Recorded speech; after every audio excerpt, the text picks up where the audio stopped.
3, 2, 1, boom. Dr. Travis Campbell. Hi. Hey, thank you very much for doing this. Thank you for inviting me. Yeah, definitely. So we've actually had about a 2-hour podcast. I think we missed some good stuff. So this is Trip Morgan, and we're here at the No Dams Given podcast here on the eve of Christmas Eve. And so happy Friday, everybody. Happy Friday. Happy Shoaly Friday. Happy Shoaly Friday. Cheers. Cheers. Yeah. Nice. Very good. Excellent.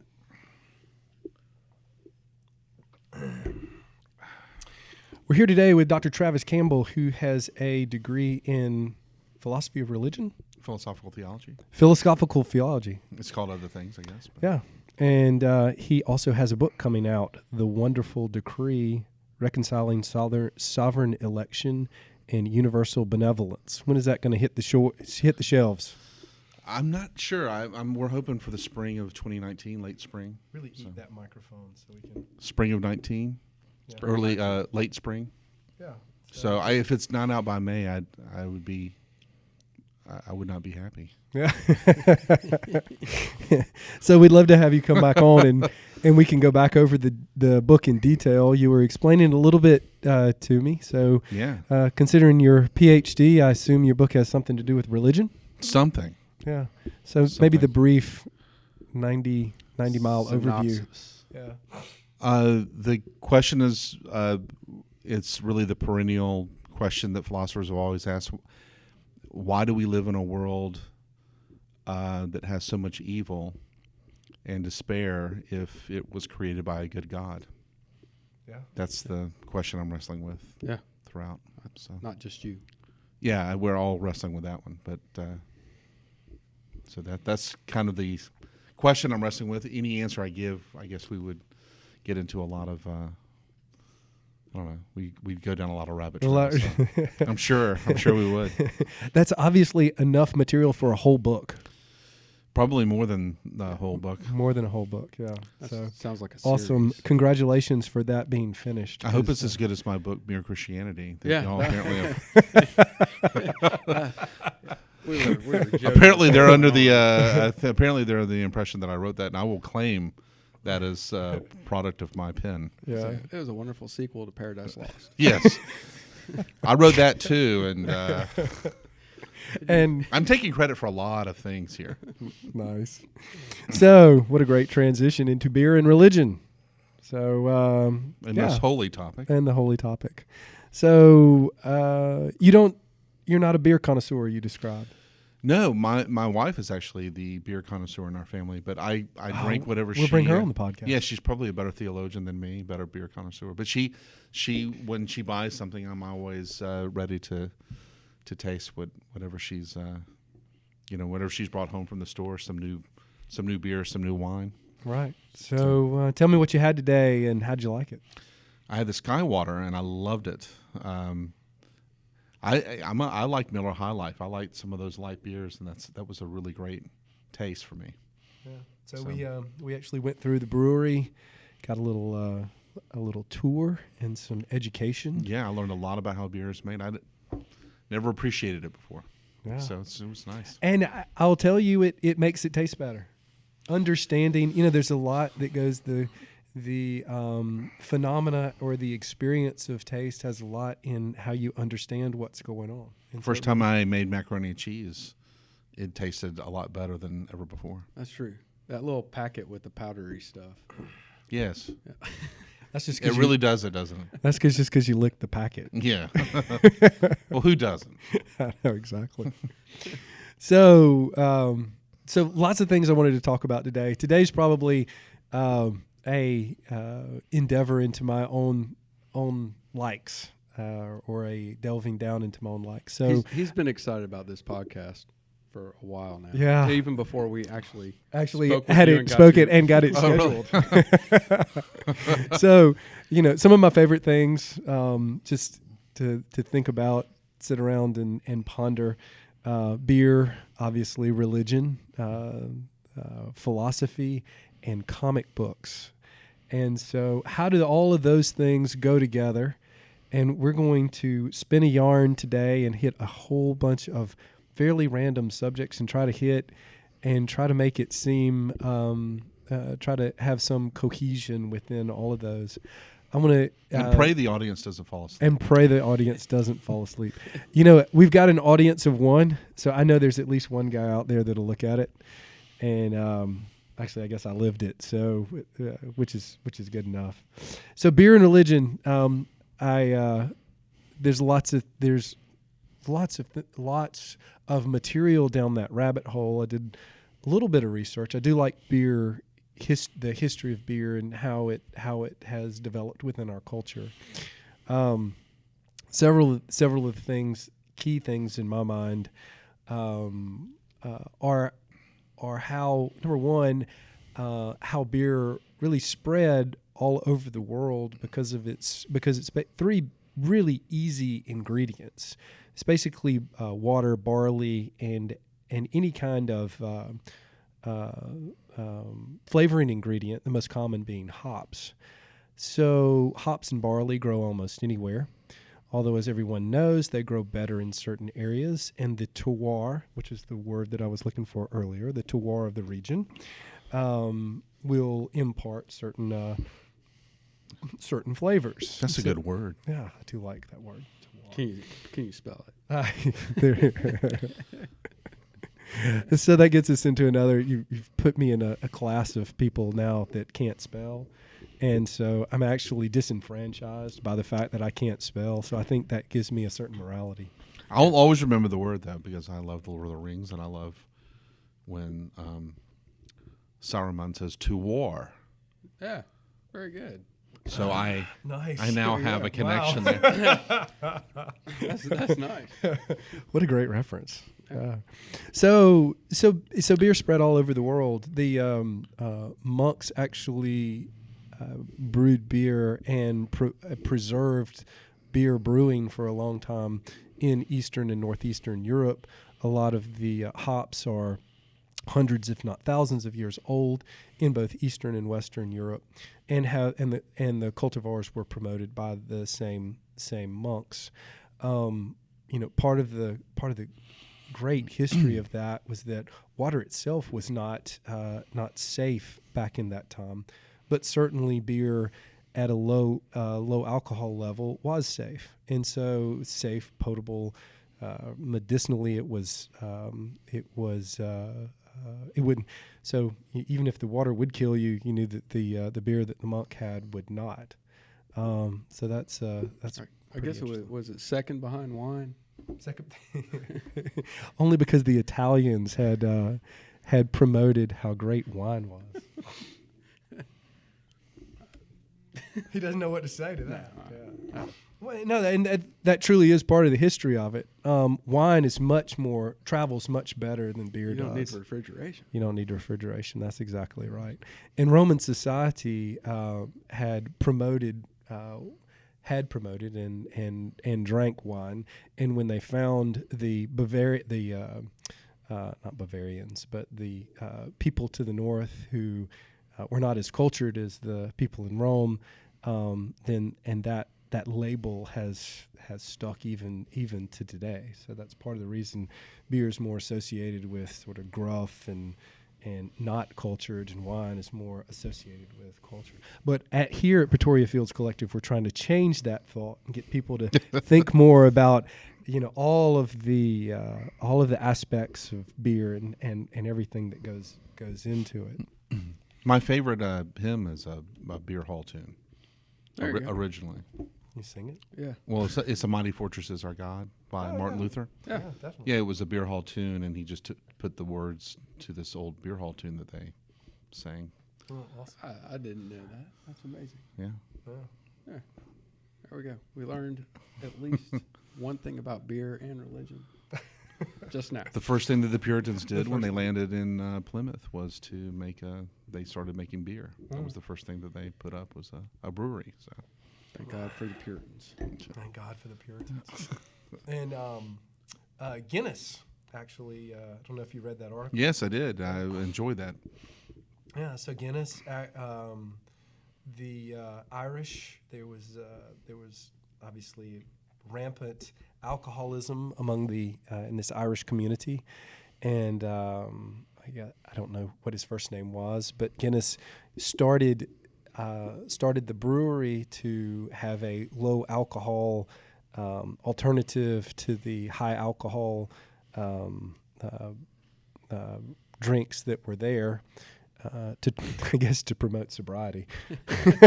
We're going to wean you off a little. That's exactly Like right. methadone. It had probably had many more nutrients than what they were drinking. Also, so awesome, Awesomeness. awesomeness. Very good. What you got next on your little note sheet there? I want to hear the segue into the How do we get superheroes. into the superheroes? Yeah, so we've actually already been talking about this, but so Marvel movies, I love them. I've been collecting comic books since I was a little kid. In fact, I probably would not have learned to read had I not found comic books at an early age. Marvel Superheroes Secret Wars was probably the first one, and I really, really, really got into that with Spider-Man's new suit and Hulk holding up 1,000,000 pounds, and the idea of the Beyonder coming in and taking everybody away and making them fight for their lives on another planet. But the segue was that and my love for comic books, but looking at Marvel Avengers Infinity Wars. And we talked a little bit about the concept of how there's a religious basis in comics, and that the archetypes do show a religious context. And I have this idea, the thought that the Infinity Wars is an archetypal representation of totalitarian dictatorships of the 20th century. And so to set this up a little bit, we look at Thanos really as the archetypal dictator.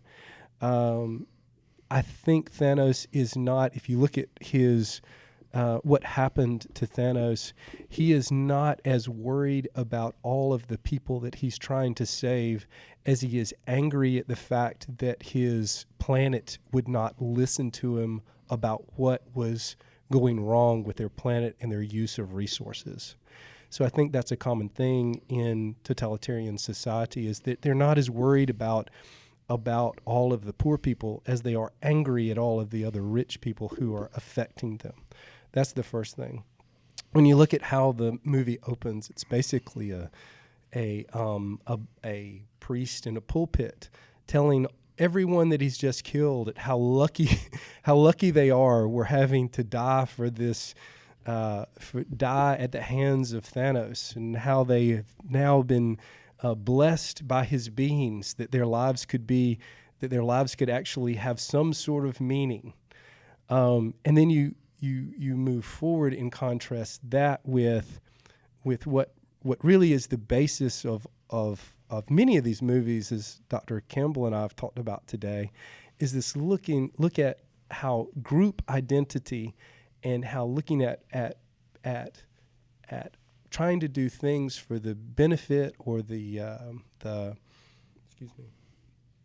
trying to do things for the benefit of the group over the benefit of the individual.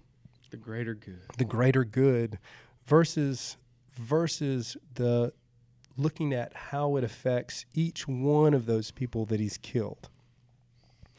And so that's at least part of the idea, maybe not developed fully. And go. I think it's an idea that runs through the whole canon of Marvel movies. I mean, we have that going. I mean, Captain America: Civil War has that. Age of Ultron has that. The Winter Soldier has that. Even going back to the first Captain America movie, where he's in World War II and he's fighting a force that is upholding the collective over against the individual. So it's a theme that's throughout the Marvel canon, not just Infinity War. And even so you made a great point earlier, looking at how each time so Ultron had been made, and they had done all of these things to try to what the greater good, doing doing these ideas that turned out to backfire. So develop that again. 'Cause that was awesome. Do-goodism, I think, is a plague in society. Not in the sense that I go next door and I help out my neighbor with, I don't know, their yard or something, but trying to come up with some scheme that's going to make sure the greatest good is accomplished for the greatest number. This is utilitarianism. Yep. This is the consequences of what I'm doing is far more important than the principles that I'm using to make, to accomplish this goal. Mm-hmm. And so Secretary of State Ross is looking. The principles are more important than the consequences. Well, I'm saying that the utilitarian would say that the consequences are more important than the principles, so that the ends justify the means. Oh, okay. Yeah. And Secretary of State Ross looks at the Avengers, and he points out Sokovia and New York and all these cities that have been destroyed through their fighting. And I've always wondered why the writers didn't have a Captain American say, "What about Harlem?" Harlem was, a lot of this started with General Ross wanting to resurrect the Super Soldier program, which created chaos, creates the Hulk. Yep. And then he wants to manage the Hulk, and so how does he do it? Well, he creates... So they create an even bigger monster, aptly named... Abomination. Yeah. And so they destroy Harlem. And then... Stark wants to control things by creating Ultron, and S.H.I.E.L.D. wants to control things by having these helicarriers going over and eliminating people before they even go to trial. Mm-hmm. We're going to get rid of the messiness of a trial and due process so that we can go ahead and just have an efficient judgment put on people. We're going to eliminate all these people before they're even tried. And Steve Rogers looks at Nick Fury and says, "I thought the punishment came after the crime." You're holding your gun to the head of all these people, and you're calling it security. And what Captain America represents is destroying all that and placing the individual above the collective. So then when we get to Civil War, here's Ross and here's Stark, and they've tried and tried and tried to create a context where they can control things and make sure everybody's safe, and all they've done is created more chaos. And so out of a sense of guilt almost, they want to now punish Captain America, who didn't start this. I mean, you could say he started because he submitted to the Super Soldier program back in World War II, but he gave his life. Mm-hmm. But he didn't start. He didn't start the Abomination program. He didn't start. He didn't create Ultron. He was there to stop it, and so now they're going to punish him and say, "You got to put a check on your talents, your abilities, for the sake of a greater good," which I think is the ultimate irony. So why they didn't bring that aspect of these characters out in the movie, I'm not really sure. I think it's probably because, A, they wanted to make it like both had really good arguments so that you wouldn't take a side as to who was right, Stark or Steve Rogers. And Chris Evans, he disagrees with Captain America. The actor doesn't agree with Steve. He's actually on the side of Stark in real life, so he had a hard time playing the character at that point. Interesting. Well, Because I mean, I've not ever thought that deep into any of the movies. some people would think I'm a total I'm looking at dork for saying all this. The tech crew's actually pretty into what you're saying because they're all paying really good attention. How am I doing? Is this a pretty good analysis? I kind of wish that our buddy Mike Patton was here because he could contribute to the conversation a whole lot better than myself. Yeah. He a big fan and would enjoy this conversation. I hope he's watching. Well, there's several different things that I think this leads into a segment into. One is the politics of ideology, putting the group or the collectivist above the individual. Mm-hmm. I think another is looking at how there's such a religious part of the reason that these movies have made, I think, more money than any other movies in the history of movies themselves. And you can look those up, but my figures on that. But why people are resonating so much with them is, number one, there's an archetypal representation, meaning there's a representation of an ideal that everyone knows about, wants to see, and is built into your system to a certain degree. And so they've tapped into that, but it's part of a religious substructure. Or in this case, looking at Thanos, it's sort of an anti-religious substructure relating back to what I see as probably the biggest mistakes of the 20th century. And part of what we were talking about was I can't see the writers get her.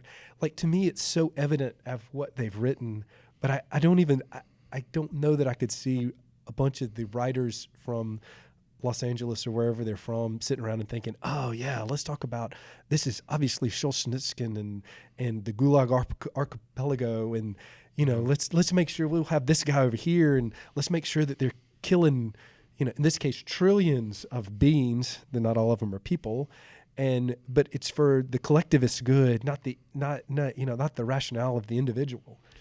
I don't know. I mean, Vision gives that line. He goes, for the sake of the collective good, you need to stop what you're doing, Steve, and come over to our side.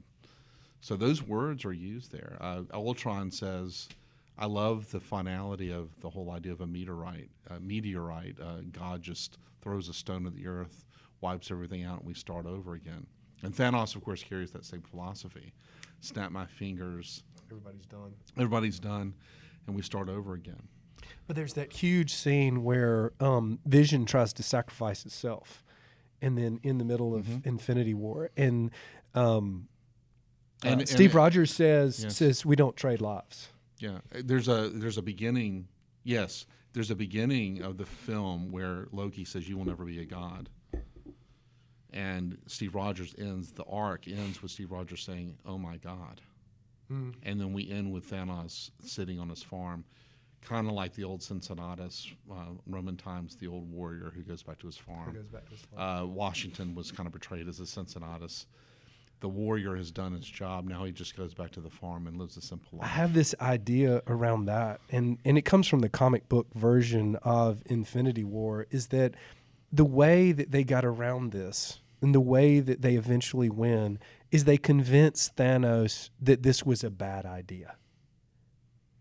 Yeah, I mean, so to me, and sorry to break in, but to me, and no, the next one was Endgame, and so and I have no idea, obviously, how the next movie is going to play out, but in the comic book version, he's trying to woo Death, so and Death is in Thor Ragnarok.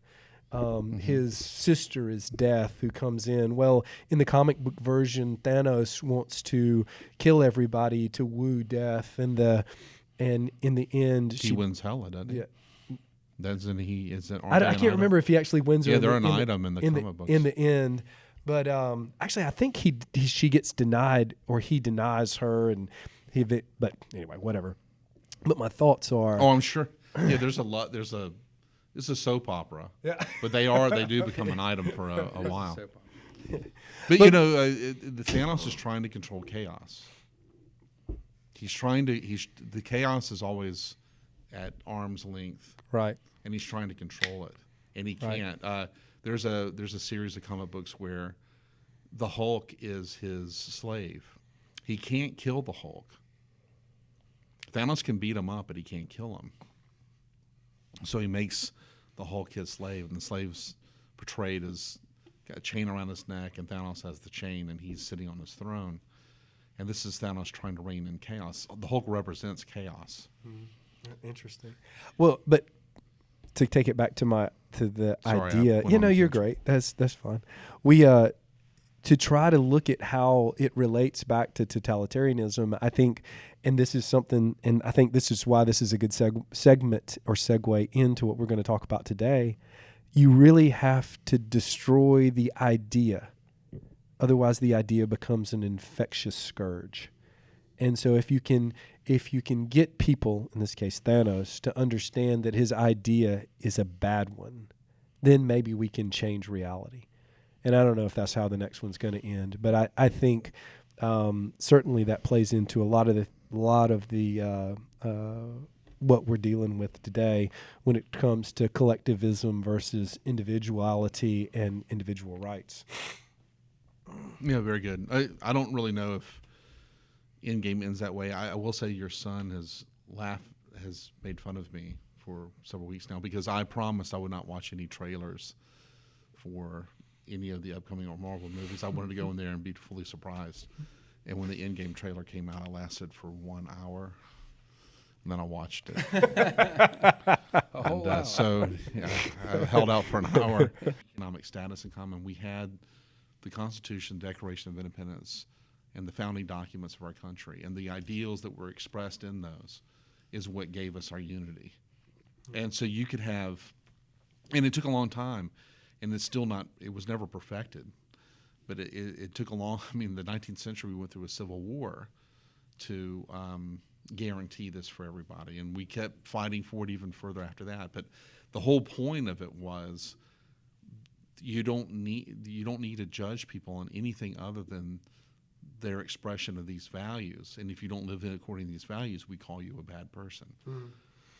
And if I go in some quarters in my society today and I quote Martin Luther King and say, I want to live in a world where the content of your character is more important than the color of your skin, I will be viewed as a racist bigot for saying such a thing. And there are people in the radical left that are thinking this way. Well, and that's because most people haven't read Martin Luther King. Yes, but there's a lot of... I have a hard time believing that the average American, if they're 18 or older, hasn't heard that speech. Yeah.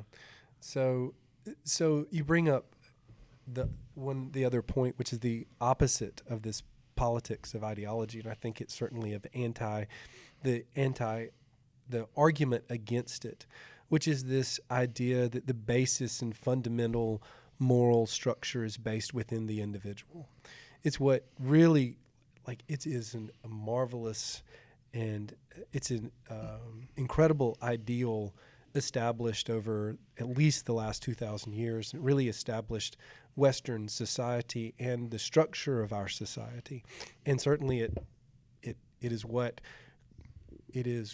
created this experiment called America.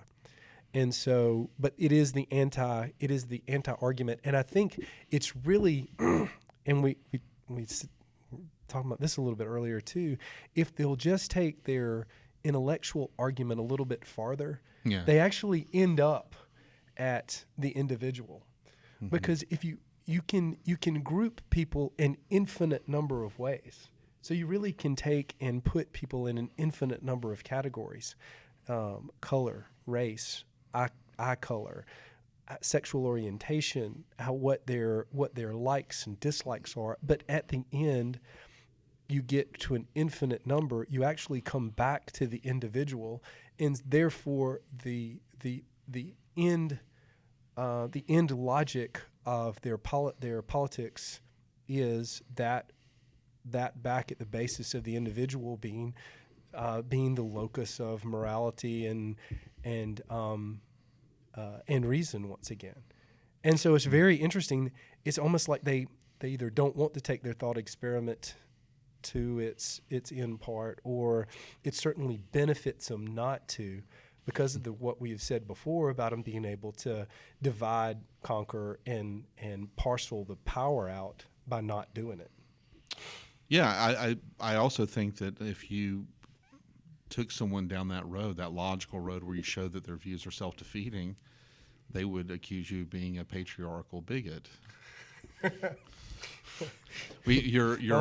am a man. You are a product of the patriarchy and use of logical reasoning. Just as we've had a big discussion in our country over the past couple months over due process. To what degree should someone be considered guilty or not guilty before they're even tried before a court? And we've always said we want to presume them innocent until they're proven guilty.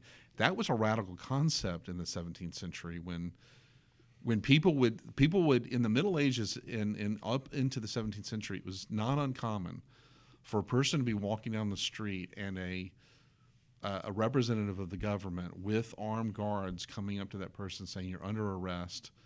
You've been tried and convicted. Well, I wasn't even at the trial. Yeah. You've been tried and convicted of this crime. You're under arrest. You have to go to jail. That was a not uncommon thing that happened to people all throughout history. Yeah, especially in Salem. Well, there you go. That was actually Tried, in America. That was convicted, actually in and- America. Yeah, we're going to burn you at the stake. Yeah. But so we look at a thing like Salem where they allow spectral evidence to be admitted into a court of law, meaning if you dreamed about a person casting a spell on you, that constituted evidence that they did. Yeah. That was actually part of what convicted these individuals accused of witchcraft. Now, we look at that and we laugh. But just saying that a person should be innocent until proven guilty in our culture today is in some quarters looked upon as fascism, when the irony is this exactly the opposite Right. of what fascism is. So when in the 17th century, in 1688, when the Glorious Revolution was won, William and Mary come to the throne, and a year later the English people put together a Bill of Rights, and they hammer out things like habeas corpus, which was already in play, but that becomes part of who they are as an English-speaking people. And in England, I shall have the body. I shall not be arrested unless there's probable cause, and I will have a quick and speedy trial. And these ideals were put into our Constitution, 100 years later. Right. And we were resting very subtly on the shoulders of these people that hammered hundreds and hundreds of years of fighting for these rights that we are taking for granted. Sure. And there are people that are writing them off as a product of the patriarchy. They're biting the hand that is feeding them. And it's actually a very scary thing to think that, as I've said to my students, what did the patriarchy get you? It got you the Renaissance. It got you the Enlightenment. This thing that you're calling the patriarchy, it got you the Reformation. It got you feminism. It got women to because vote. this idea that all people are equal under the law, all people should have due process before they're put in jail. Those kinds of ideas paved the way for, hey, why can't women vote? Yeah, sure. So this is a quintessential act of biting the hand that feeds you, as I've said. It's the utmost irrationality. It's scary. It's scary to see this happening. Have you watched Ben Shapiro or Jordan Peterson trying to speak at a college? Have you seen kinds of things that are going on there? Yeah, they Shapiro for sure. It's so bizarre. They'll have people like he's in a conference. They'll have people stand up and just they start saying the same thing over and over again. He'll invite them down to speak or to say. I mean, nobody says anything. Mm-hmm. They yell mantras and they call him a Nazi, and he's Jewish. It's the most bizarre. I guess it's not uneducated. It's robotic. Robotic.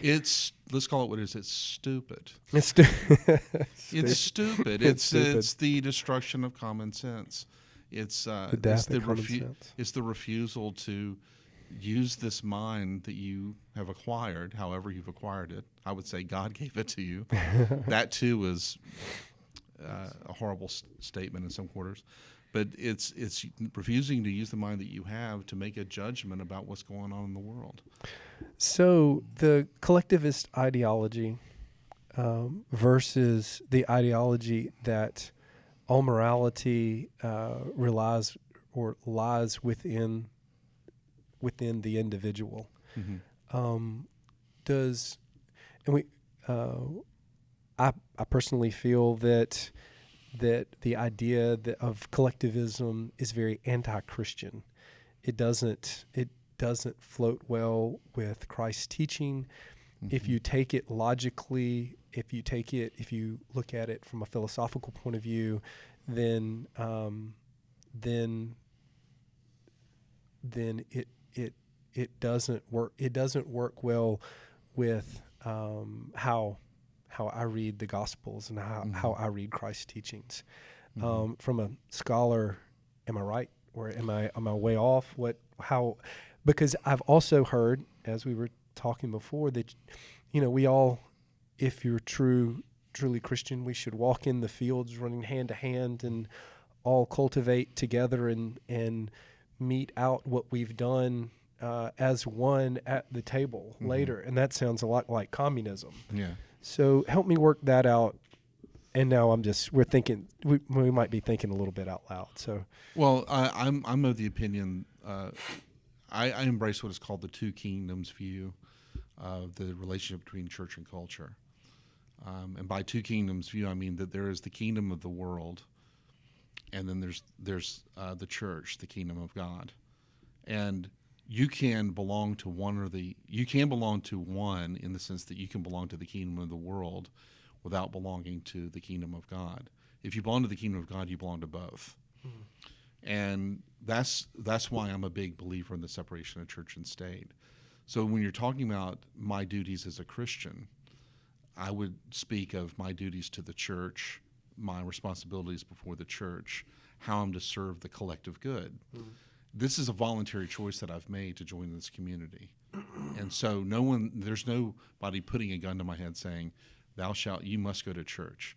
You have to go there and read the Bible and believe it, or believe what is being taught there. And so I choose to join this religious organization, and we have a set of ideals that we try to carry out, and there is a kind of collectivism, if you want to call it that, for that. So what's going on in the New Testament is people did they voluntarily gave up their property rights to serve the collective good of the church.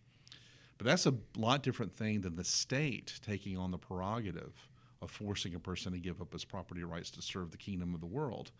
When I'm in the kingdom of the world, I have not a whole different set of values, but I have a set of values that are distinct from the values I carry into the church. So, for example, if my neighbor is sinning and my neighbor belongs to my individual church, I might say something to him. But if he's a neighbor and let's say he chooses, he's not a Christian at all, he doesn't belong to any church, or he goes to a different church, that's not my responsibility, right? Because he's chosen a different path in life, and the Western values that we have, and I think that a lot of this comes out of the Gospels as well, those values dictate to me that I must let him make his own choices about how he's going to live. And so I'm ruggedly individualistic when it comes to my relationships in the kingdom of the world. I'm very collectivistic when it comes to my relationships in the church. And my church, I mean my local church that I belong to. I belong to a specific church, and I don't think it's my place to have any conversations with others about how they're behaving or what they're doing or anything like that outside of that context. I must allow you to live your life. As long as you're not hurting me, I want you to follow your dreams and do whatever you're going to do. But even the golden rule, do unto others as you would have them do unto you, the basis of how we should act is based on the individual and how he would act towards himself. So let me make sure that what I'm doing is the best for both you and me. Sure. Both kingdoms have values. It's just the same values. The question is how they're applied. Okay? Yeah. And in the context of the church, I apply do unto others as you would have them do unto me in a slightly different way, because I am thinking not only about that individual, but how that individual is serving the church. Right. But when I'm talking to my neighbor, I'm thinking about how that individual is maybe affecting culture. And so I do unto him as he would as I would be done by, meaning I don't go to him, I don't knock on his door at 2 a.m. and give him a gospel tract. Out of a concern for him, I don't play my music too loud so that he can't sleep at night. If there's a conflict between us on boundaries between our lands, we try to work it out amicably. Maybe we're not agreed on where my property ends and his begins. And so we work those things out, and I'm just trying to let him live as an individual.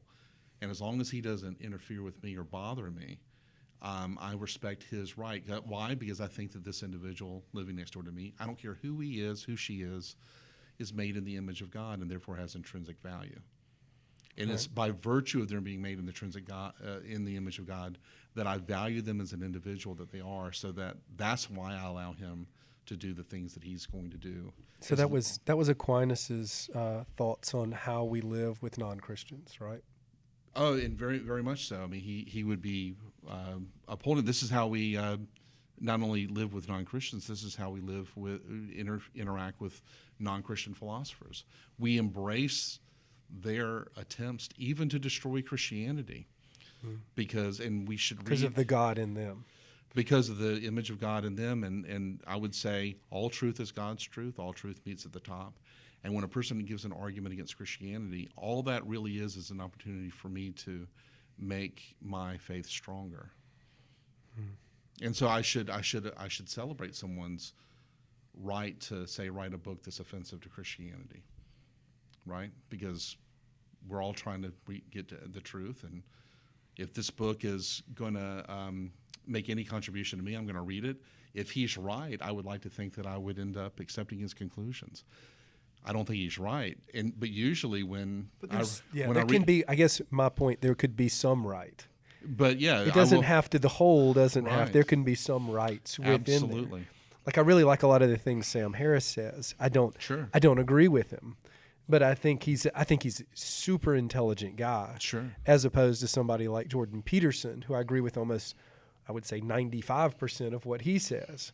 But where Sam Harris goes wrong, I think maybe he just doesn't introspectively see what some of the things, like we've talked about. He wants to accept his morality is there. He embraces and talks about his atheism, but doesn't want to accept that he has accepted the morality of the culture that he grew up in, which is basically a Judeo-Christian culture, and one of the biggest things that he does, which I guess we have a hard time with, is this idea that we don't have our own self. I can't remember what not self identity, self.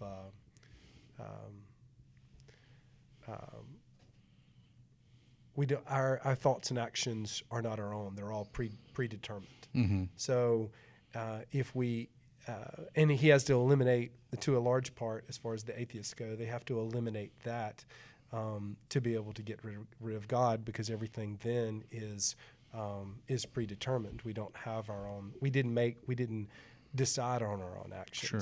And so therefore moving forward. So this, going back to this idea of these archetypes and the religious substructure that's there, do we recognize it and relate to it because of is it the same?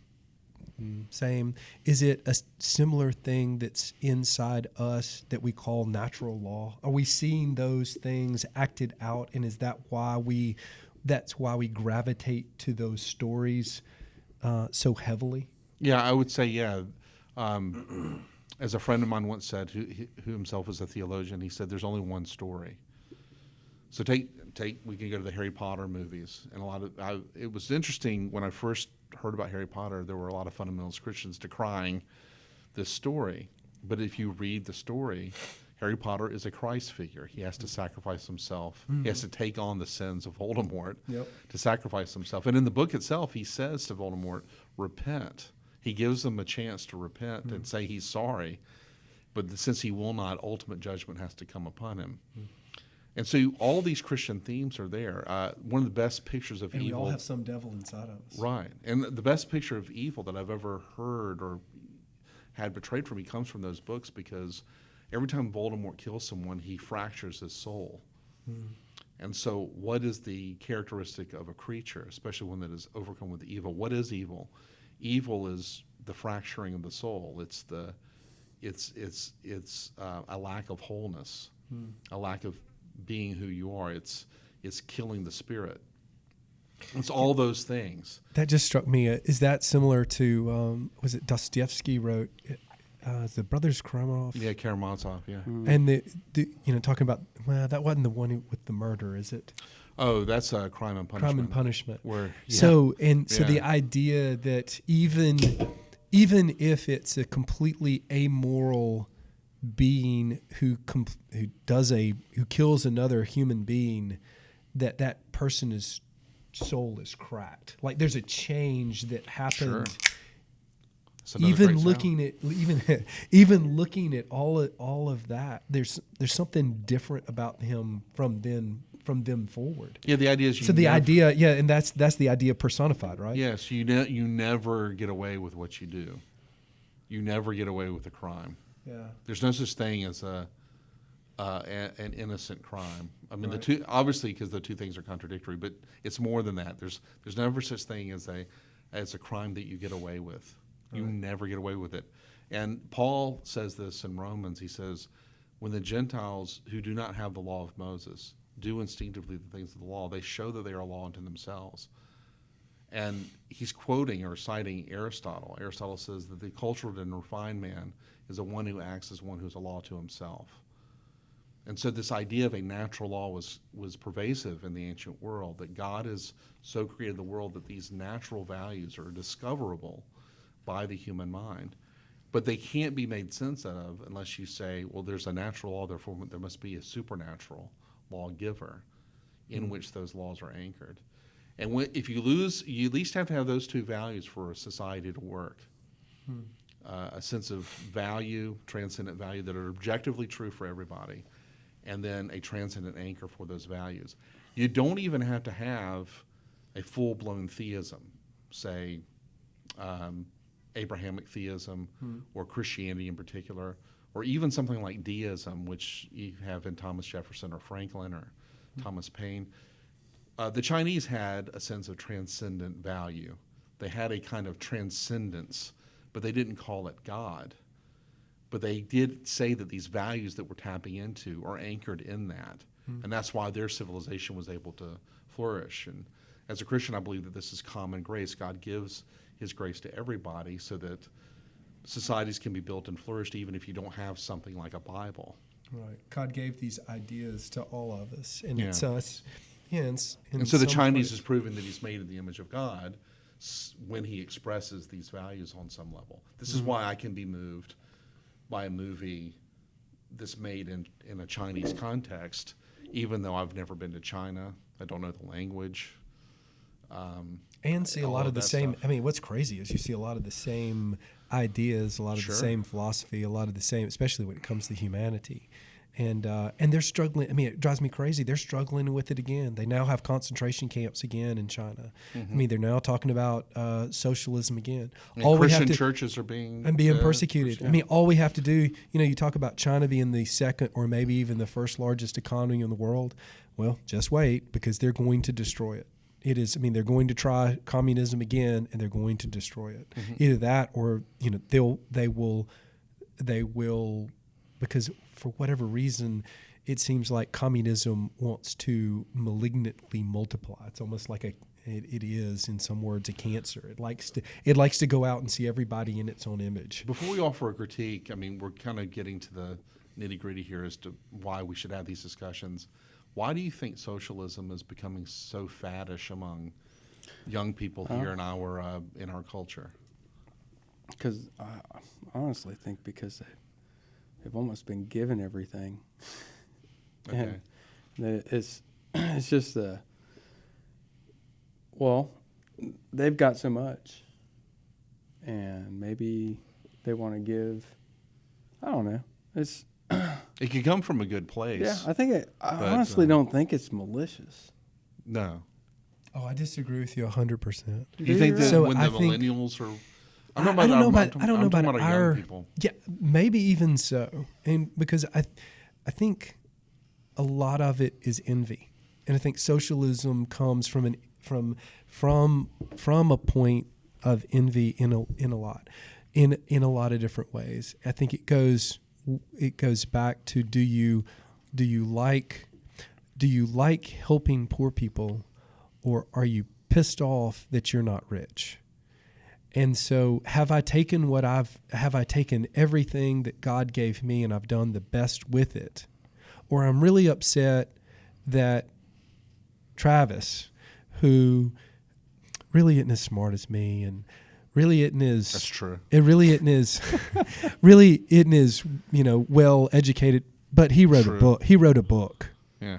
and I've never been able to write a book. Any moron can read a So write a book. I'm really pissed off at him because he was able to write a book. So what I'm going to do is I'm going to go out and make a whole bunch of rules about making it a lot easier for people to write books. And I'm going to look at Travis and make sure that he didn't write any more books because I don't want him to write any more. Yeah. Because I'm upset that I didn't get to write my book. Wow, that's kind of dark. I think that's where it comes. I You- think you that's think- where it comes from much more than I'd really like to help everybody up underneath me. Right. And so I think a lot of revolutions probably start on the shoulders of people who are being oppressed, and they just absolutely don't know what else to do. So what you get is the chaos of let's destroy the system and try to rebuild one. Mm-hmm. Because if I'm not functioning, and it's generally underrepresented males, because males are expendable. Right. And so underrepresented males destroy the system. And that's the way it's been throughout society. Well, if you get to that point, then there's going to be some ideology that takes hold. And is that going to be the ideology of I'll give you what you want? Is that going to be the ideology of let's hate the guy up here? Or is that going to be the ideology of let's you, I, and him control the whole group and become the guy up here? And I listened to it was Solzhenitsyn, and he was talking to anyway, it was somebody who was having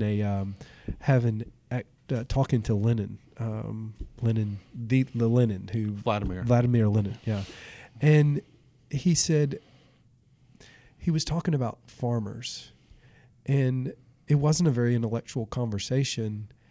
But one of the things that Lenin said was, "Well, then we'll kill those farmers." Mm-hmm. That was one of the comments, and these were the same farmers who had risen up and put him into power. Once they serve the use of the collective, they become expendable. Yeah. So as Stalin says, the death of one man's a tragedy. The death of a million is a statistic. or necessity in his case. Yeah. So, but I guess going back to my question though, in your mind, a lot of these dark thoughts are on the minds of, say, the college students sitting in the dorm room, and they're complaining about things, and they're saying Bernie Sanders has the right diagnosis and the right solution to this problem. You think that in their minds, they're thinking these kind of nefarious, dark thoughts? I think it's easier. Well, I think it's easy for people to get caught up in those ideals, in the ideals of redistribution, and meaning that we should make sure that the people up top don't have too much. And I don't know how to do it equitably, and I don't think anybody has. I think that's a conversation. But I don't necessarily think that the ideal of redistribution is evil either. I do. I think it's a bad idea. But at the same time, I think that it's a very, especially if you're an idealistic young person, that is it's easy to get caught up in. Sure. It sounds incredibly moral. Romantic even. It almost sounds it's- so good. It's almost Christian. Yeah. And I guess that's what that's part of that's part of where we had started. That's actually where we started, I think. Right. The writer Francis Schaeffer called Marxism a Christian heresy, and the reason he did so is because all the themes of giving for the betterment of humankind, giving of yourself, not being so materialistic, all of those things are right there in the communist propaganda. And he says, woe be to those for whom the communists take over, though. Once they take over and have that power, Sure. they really do a number on you. Yeah. And that was the deceptive part. I mean, I guarantee you that if we were to pluck out a lot of the 19-year-old college students all along in Eastern Europe and all those satellite countries just before Stalin and the Soviet Union took them over, we were to pluck them out, and we were to bring them into our context, assuming they could speak English and all that stuff. But they were to have a conversation with our young people. You would see all the same themes being hit. Right. Yeah. They were convinced that communism was the party of the future because it was the party that was going to bring the best out of us and give the most to the most people. Sure. And the problem is A, they have the right diagnosis. The diagnosis is that capitalism is really corporatism. Corporations gain monopolies through lobbying congressmen to pass bills in their favor so that the little guy can't come up with a new idea unless he has a gazillion regulations he's got to meet before starting his new business, and so he just gives up. Yeah. I mean, take Tucker, the guy that built the car in the 1940s that was light years ahead of the big three. They lobbied and lobbied and lobbied and made sure that only 46, I think, were built. Yeah. They made sure he didn't get that thing off the ground. Irony being that after millions of deaths, the seat belt that he installed in his car, all the other safety features, better gas mileage, they were all eventually imposed on the big three through regulation when he's proof that the market can actually gain those things for you and probably save more lives. Sure. If I'm going to a car salesman and he says, look at my car, what is this? This is the Tucker. What is this? This is called a seat belt, and this will strap you in and make sure that you are safe. That you don't die. What kind of window? This windshield is it collapses so that you don't come in. So that you don't. So that you don't be beheaded. So you won't be beheaded. Yeah. So you have. What is it? This is a third light in front. This is so you can have better night vision. Wow, I want that car. And so that car, the more are sold, the cheaper they come, and the more people can buy them. So if you just allowed him to unleash it into the market, well, then Ford and GM, they would have to change their styles and all that stuff. But what happens is we don't live in a capitalist society. We live in a corporatist society in which true freedom in the markets just aren't there. Right. And what the diagnosis is spot on. But like Bernie Sanders wants more regulation on businesses, and what do corporations do? They rub their hands together, and they're happy about the regulations because they can meet any fine that might come against somebody for not meeting a regulation. Sure. So all the regulations do is prevent more entry into the market. The small guys. Yeah. Yeah. The small guy. The small guy can't pay a $250 million fine on a refusal to follow regulation. He can't hardly pay a $250,000 fine. So a corporation can pay whatever limit you set as to the money, with the consequence of not following that regulation. The corporation can pay that off, with a wave of the hand almost. They can pay that off without breaking a sweat, and then make the taxpayers who are buying their products suffer because they just up the prices. So these hierarchies tend towards corruption and cronyism. Yes. And so then we have more regulation to try to promote, better function of the hierarchy. Sure. But the less, and so this is what I really like about Peterson, the less likely we are to have. So the key to that is to play more games, to have more entries into these arenas that people can get into. So in other words, it's exactly what you said. Make it easier for, instead of having one or two car makers, to have 25 different car makers. Sure. And let them all enter, or have a car maker and a scooter maker, and maybe these people are really good at car makers, and these people are really good at scooter makers. And so more or something is better. It's actually so if there were more games, if there were more better political parties, then more people can be it. Yeah. Are you saying it's better? Yeah, I am. I'm saying it's better. And obviously we wouldn't want to limit that to cars or anything else. How about health care? How about beer? How about beer? We like for the small guy to do well in the beer industry. Yes. Yeah. Sure. There's no reason why anybody should put a limit as to what is made so deregulation is. I'm not finishing my sentences here, but deregulation is really the answer. But it also has to be coupled with, people want to put a limit. Our upcoming Speaker of the House, Nancy Pelosi, just made a deal where she's going to push for a term limits on the Speaker of the House. Well, that's easy. She's elderly, and she's probably not going to. Yeah. She's not. This is her only term. So. Yeah, she's not going to be a congressman for much longer, no matter how you slice it. Well, it's easy for her to make that deal. Sure. And that will accomplish nothing. Term limits on politicians, limits on the Speaker of the House, Senate Majority Leader, whoever. Those term limits do not accomplish anything. What you need to have term limits on is the bureaucrats that are sitting behind closed doors, writing our laws and having our congressmen rubber stamp it. What you need is term limits on all kinds of regulatory agencies. Right. All the people who, no matter who gets elected, are still there. They're still which there. People don't even understand most people, a lot of people, don't even understand that exists. Sure. That there's all of the functionality of government that's really put forward by people who aren't elected. Lobbyists who show up and say, I'm going to lobby this congressman and pay him all kinds of campaign fees and all of that stuff so he'll pass a law in my favor. You got to get rid of that. And you also have to get rid of government subsidies of big corporations. What does Walmart need $500 million a year for, if I understand things correctly?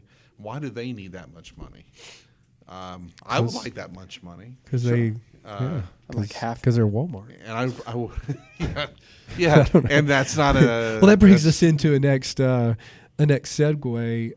The idea of the Tower of Babel and Too Big to Fail. I'm just kidding. That wasn't the next segue, but it does get into truth, deeper truth, and science.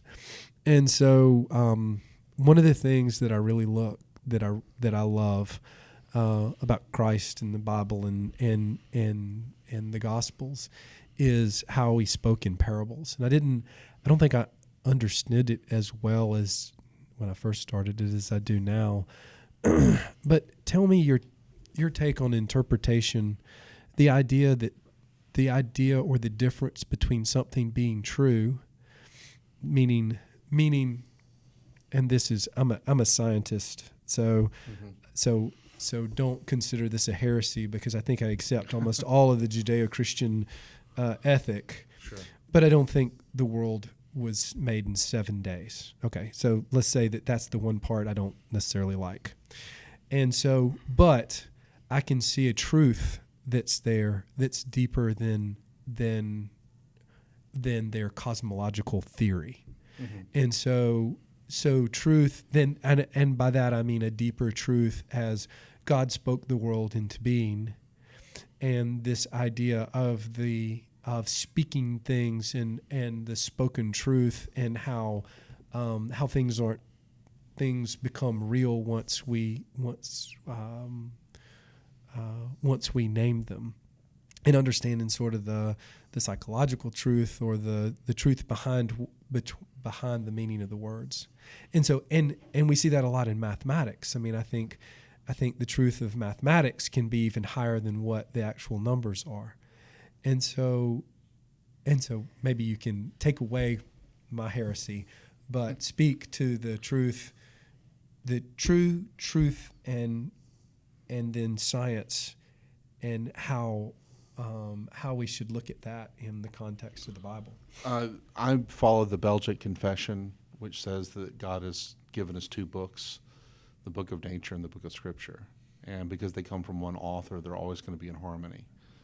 And I don't believe that the universe was created in 6 consecutive 24-hour days either. But it's not because I've looked at science. I'm not a scientist. So it's not because I've looked at what the scientific record is showing or what scientists are telling me, and they say, the universe is on the order of 14 billion years. Our planet is 4.5 billion years, and therefore I'm running back to the Bible to reinterpret it to make it fit that. That's not what I'm doing. I look at a scientist who tells me this, and I have a discussion about that, and I'm convinced that that's what the scientific evidence is showing. On the orders of magnitude of, in terms of certainty, just like 99.9%. Mm-hmm. Okay. We're as sure of that as we are of almost anything in science, right. That our universe is about the age that the astronomers are saying it is, and so on. Well, I let's say I've been reading my Bible for years, and I've just always interpreted the days as being 6 consecutive 24-hour days. Well, that scientist has convinced me that I need to go back and look at the Bible again. And not only the Bible, but look at the Christian tradition and see what other theologians have said. The majority view has been that the universe was created in 6 consecutive 24-hour days, but it's not the only view. Right.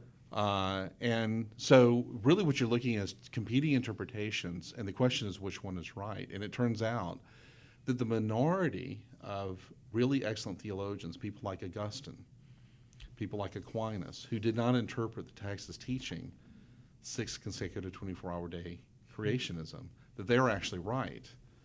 And that many other excellent theologians that read the Bible that way are wrong. And you can actually look at clues in the text to show that really these days were never meant to convey a 24-hour time period. Take, for example, the 7th day. I don't know if last time you've read Genesis 1, but when you're reading it, you'll notice that when you're reading through the creation week, each day ends with a number and also what we call the evening morning formula. So it'll say, and there was evening and there was morning, day 1. There was evening and there was morning, a second day, evening and morning, on. And then we get to the 7th day. And when you get to the 7th day, there's no evening and morning. The day is not closed out.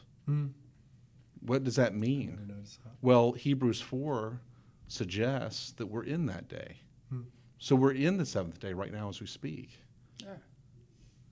Now, take the 6th day of creation. I believe that Genesis 2 is what we call a recapitulation of the 6th day of creation. On the 6th day of creation, at the very end of that day, humankind was created. And then what happens is you see the end, the creation week is finished, and then what we do is we go back and look at more details of what happened on the 6th day. And what happened on the 6th day? Adam is made, he's created, and then after Adam is created, we make a garden. Well, how long does it take a tree to grow? It takes a while. He's having a hard time with the question. It takes a while, doesn't it? It takes a little bit longer than 24 hours. It does. And then, now unless you're willing to say that kind of like a time-lapse film in Disney where everything pops up. Sure. Unless you're willing to do that. But notice what the text says also. It says there was no plant because there was no water on the ground. In other words, we're learning that God is allowing natural explanations to be natural causes of events. So plants don't grow when there's no water on the ground. So we're not talking about a miraculous creation of a tree just de novo, just sort of sitting there on the ground. We're talking about plants naturally growing through the use of water and sunshine, what every Hebrew would agree with. Right. So there's everything indication in the text that we're not talking about a kind of reverse time-lapse film where things popping out. Notice also that Adam's given a charge to till and work the garden. And then he goes and names all the animals. He names all the animals on day 6. Right. And I actually wrote an essay for a group called Reasons to Believe on this, and it's called The Argument from the 6th Day, where I interact with young earth creationists who believe that the universe is 6,000 years old.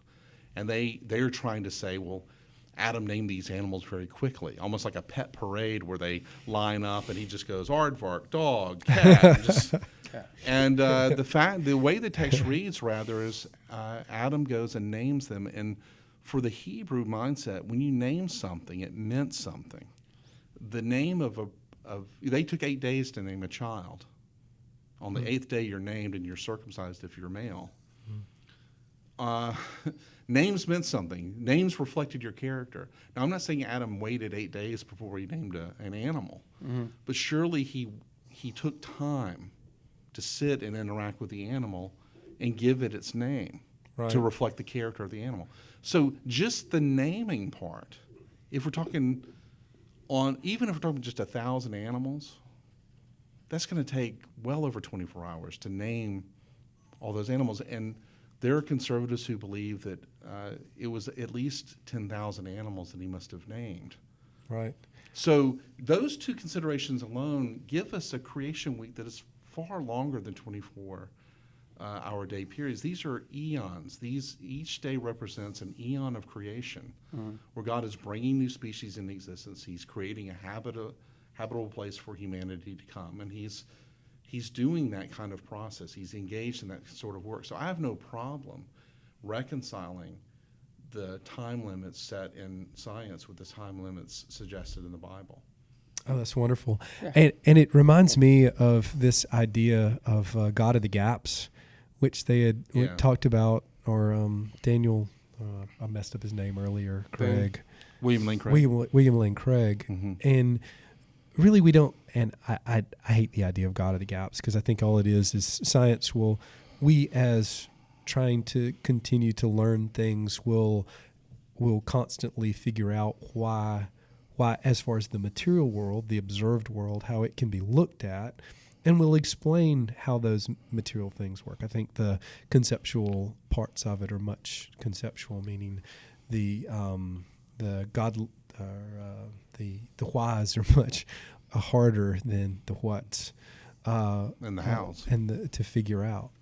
So I guess my point was, and you answered it wonderfully, is it's okay to interpret these things. It's okay to have and I guess modern interpretation is not that, but it's okay as science moves forward. It should interest everybody listening to this that the earliest Christian commentary on the seventh day of creation is found in the Epistle of Barnabas, and the Epistle of Barnabas takes this to be a long period of time.